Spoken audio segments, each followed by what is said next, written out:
এটা কিন্তু আমি বলবো শুধু এটা সৃজিতদার কাজ বন্ধ হয়নি, এটা কিন্তু টেকনিশিয়ানদেরও কাজ বন্ধ হয়েছে।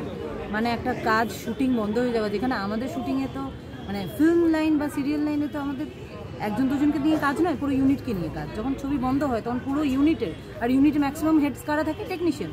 মানে এতগুলো টেকনিশিয়ানের কাজ বন্ধ হলো। এটা কিন্তু ডিরেক্টর একজন, প্রডিউসার একজন, আর রাইটার একজনের কাজ, তিনজনের কাজ বন্ধ নয়। এটা কিন্তু ম্যাক্সিমামটা যদি দেখি ক্ষতিটা কিন্তু তাদের, প্রথম কথা। সেকেন্ডলি, এবার যেটা হচ্ছে, আগেরবার আমাদের লাস্ট টাইম যখন আমাদের রাহুলের সময় যখন আমরা সবাই নেমেছিলাম আন্দোলনে, স্ট্রাইক করেছিলাম, তখন আমাদের মানে আমরা তখন থেকে এটাই বলছিলাম যে আমরা টেকনিশিয়ান ছাড়া কিন্তু ডিরেক্টররা কাজ করে নিতে পারে, হয়তো ছোটো স্কেল নিয়ে করে নিতে পারবে, কিন্তু ডিরেক্টররা যদি কাজ বন্ধ করে টেকনিশিয়ানরা কিন্তু করতে পারবে না। ওরা কী কাজ করবে তখন? মানে কাদের কাজ করবে যদি ডিরেক্টররা এবার হাত তুলে দেয়? এটা সেকেন্ড টাইম হলো এই জিনিসটা, এই অপমানটা। অ্যান্ড তখন যেটা হচ্ছিল, তখন ওনাদের যে সভাপতি উনি বারবার মিডিয়ার সামনে আসছিলেন, বলছিলেন, সব কথাগুলো ওপেন হচ্ছিল। এবার আর ওপেন হচ্ছে না কিছু।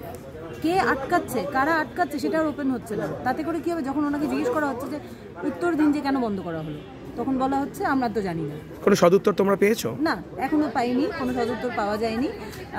ফোনে কথা হয়েছে সৃজিতদার, যেটা লাইভটার মধ্যে পুরোই বলেছে, কিন্তু সেটা অফিসিয়াল স্টেটমেন্ট তো নয়, কোনো চিঠি নয়, কিছু নয়। তো সেই জায়গায় দেখতে গেলে এখন কিন্তু ওনারা আর কোনো প্রুফ রাখছেন না। ওনাদেরকে জিজ্ঞেস করলে ওনারা বলছেন আমরা জানি না এই ব্যাপারে।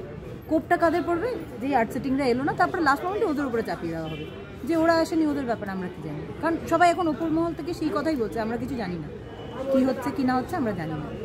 তো হতাশা তো ডেফিনেটলি হতাশা। এবার আমরা আজকের দিনটা দেখবো, অ্যান্ড কালকে আবার সবাই মিলে, যেটা সবাই বললো আমাদের সিনিয়ররা, যে আমরা কথা বলে দেখবো কী করা যায়। কিন্তু এই অপমানটা হয়তো আর নেওয়ার মতন অবস্থায় আমরা থাকবো কিনা আমরা জানি না।